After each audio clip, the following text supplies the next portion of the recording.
You are listening to the Objects of Affection collection. Study 183, What happens to an object when its owner dies? On instructions written to outlive their author, and on why one of them held in the Dutch room of the Isabella Stewart Gardner Museum in Boston, there are empty frames on the wall. The paintings that were in them were stolen in March 1990 and have never been recovered. The frames were not taken down, not filled, not replaced with labels. They hang where they hung, holding nothing. That is usually told as a story about a theft. It is better understood as a story about a document. Isabella Stewart Gardner died in 1924, leaving a will that required the arrangement of her collection to remain unchanged, and the museum's reading of that instrument is why the frames are still on the wall 36 years after the works left them.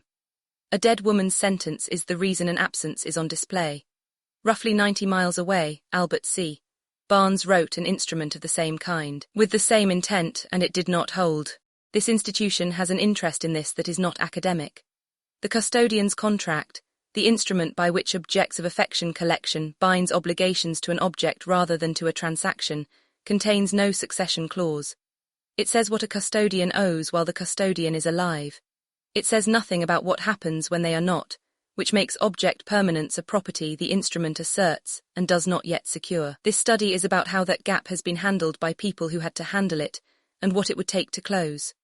Two collectors who tried to write the future, Gardner and Barnes, are the two standing American experiments in controlling a collection after death, and they are usually treated as a matched pair because they are.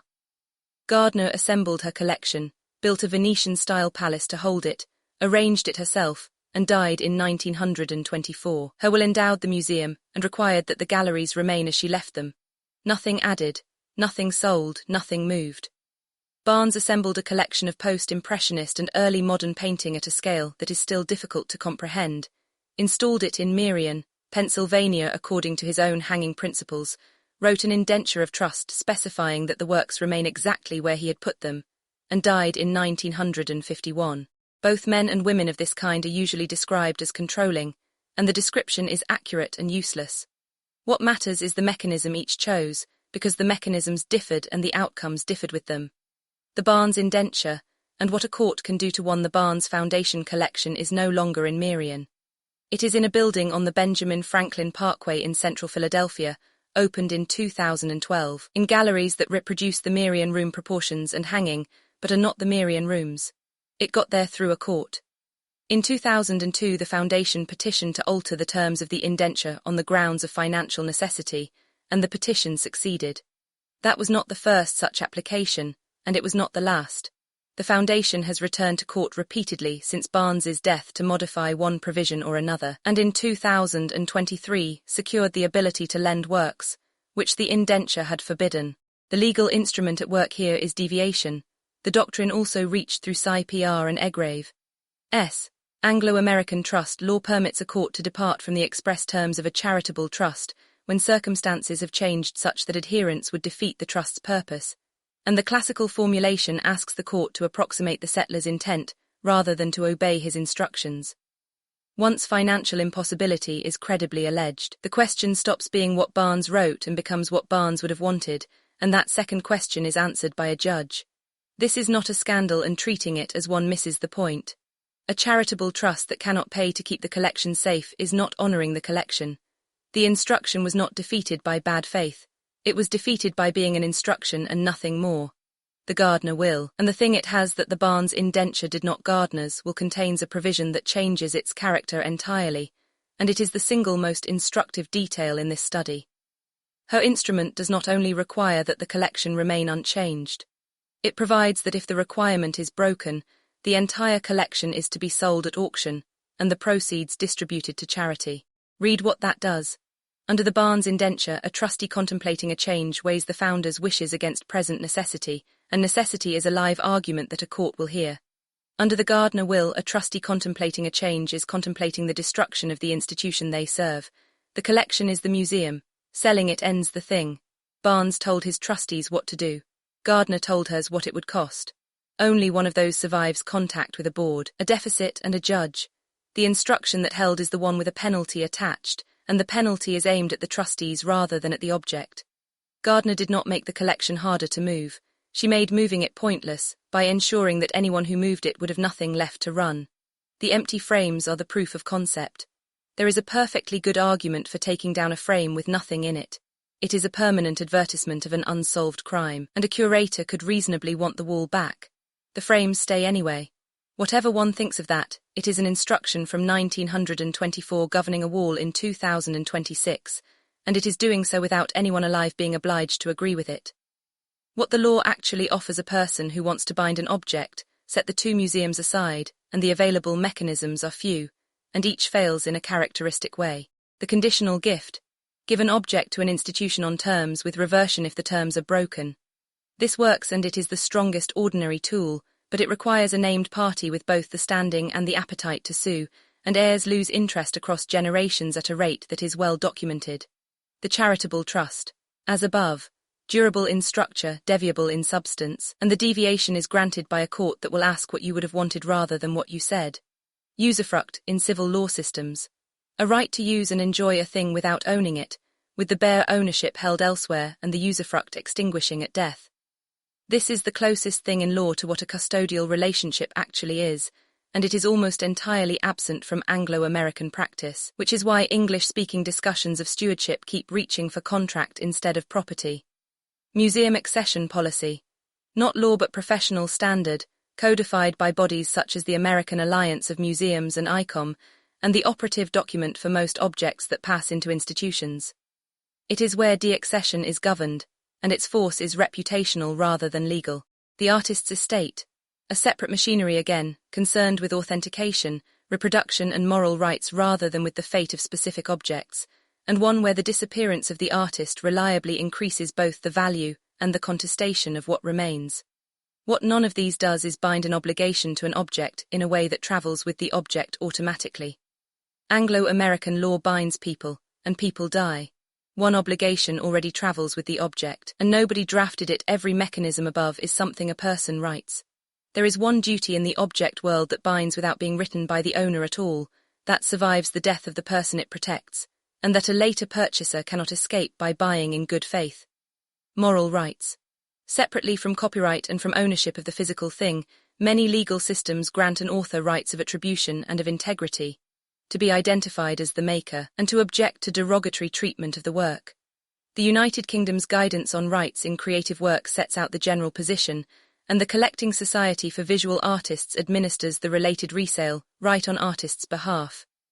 In France, the moral right is perpetual and inalienable, which means it cannot be sold, cannot be waived, and does not end. Read that against everything this study has found, Barnes wrote an instruction and a court modified it. Gardner wrote a penalty and it held, but only because she had a whole institution to put at stake. Moral rights need neither. They attach to the work by operation of law, they run against whoever holds it, and no clause in any sale contract disposes of them where they are inalienable. That is precisely the property this institution wants for the custodian's contract, and finding it here settles a question rather than opening one. The reason no contract achieves it is that contracts bind parties, and the thing objects of affection collection is trying to bind is a thing. Only a legislature has ever managed to attach a duty to an object itself, and it did so once, narrowly, for authorship. So the honest position is not that the contract needs a better succession clause. It is that the strongest available instrument is contractual. Contracts bind people, people die, and the gap this study describes cannot be fully closed by drafting. What a well-drafted clause can do is make breach expensive and give somebody standing to notice it, which is what Gardner achieved without any special law at all. What this means for the custodian's contract. Objects of affection collection's instrument attaches obligations to an object rather than to a transaction. That is its whole design, and this study finds that the design has a hole in exactly the place the field of inquiry says it should be looking, since mortality is one of the 7 named territories. The contract currently addresses a living custodian. On the evidence above, 3 things follow, and none of them is comfortable. An instruction without a consequence is a wish. Barnes wrote a detailed instruction, and it has been modified repeatedly. Gardner wrote an instruction with a penalty, and it has held for a century. Any succession clause objects of affection collection rights that says the obligations continue, without saying what follows if they do not, will be a wish with a legal typeface. The penalty must fall on the party with the power to breach. Gardner's penalty falls on the trustees, who are the only people who could move the collection. A clause that penalizes the object, by requiring its destruction or return, hurts the thing the instrument exists to protect, and gives the breaching party a reason to conceal rather than to comply. Somebody has to have standing to enforce it and an interest in doing so. This is where private covenants ordinarily die. The named enforcer must outlive the custodian, which for an institution means the institution, and it must want to enforce, which means the obligation has to matter to it beyond the individual object. A fourth follows from the three. The succession clause is not a paragraph, it is a design problem, and the honest first step is for the institution to say plainly that its instrument does not currently answer the question rather than to add a sentence that appears to. The asymmetry nobody designs for there is a further problem that both museums avoided by being rich, and that the custodian's contract will not avoid. Gardner and Barnes each endowed their instructions. The obligations they imposed came with money to discharge them. A custodial obligation transmitted to an heir arrives with no such provision. The heir inherits the duty to maintain, insure, store and refrain from selling, and inherits no fund with which to do any of it. An obligation that costs money to keep and yields nothing to hold is, for most heirs, a liability rather than a bequest. That is the ordinary condition of inherited objects, and it is why so many of them are quietly sold, and it will be the ordinary condition of any objects of affection collection, places with a custodian whose children did not choose it. The instruments that survive are the ones that arrive funded. That is an uncomfortable finding for a small institution, and it is not avoided by declining to look at it. What is not established here, the exact text of Gardner's will and of the Barnes indenture, has not been read by this institution in full. Both are described here from the public record and from the reporting of the litigation, and any drafting of an objects of affection collection succession clause must begin with the primary documents rather than with this study. The characterization of deviation doctrine above is a summary of the general position, not legal advice, and the difference between jurisdictions is material. Whether the Gardner Museum's retention of the empty frames is compelled by the will, adopted as policy, or both, is stated in the museum's own terms, and has not been tested here against the instrument. The valuation figures that circulate for the Barnes collection are not repeated in this study, because none could be sourced to a document. This is a study of a gap and not a legal opinion, and the drafting question it raises is one this institution should root to counsel rather than answer in a study. The moral rights material states the general position and names one jurisdiction where the right is perpetual and inalienable.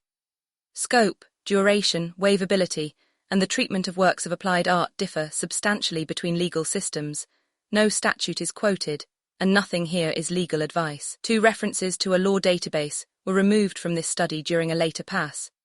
This institution's own linking standard forbids citing such databases inline, on the ground that a study cites the instrument rather than the site hosting it, and the standard had been broken in the study that most needed to observe it. The doctrine is now described without a link, and the drafting question still belongs to counsel. Code of the frames in Boston are the only object in this study that does what the whole field of instruments is trying to do. They are not a rule, an indenture, a covenant, or a clause. They are 4 sides of gilded wood holding a rectangle of wall, kept in place by a sentence written by a woman who died in 1924, visible to anyone who buys a ticket. An instruction survives its author when breaking it costs more than obeying it. Everything else is a preference, and a preference dies with the person who held it.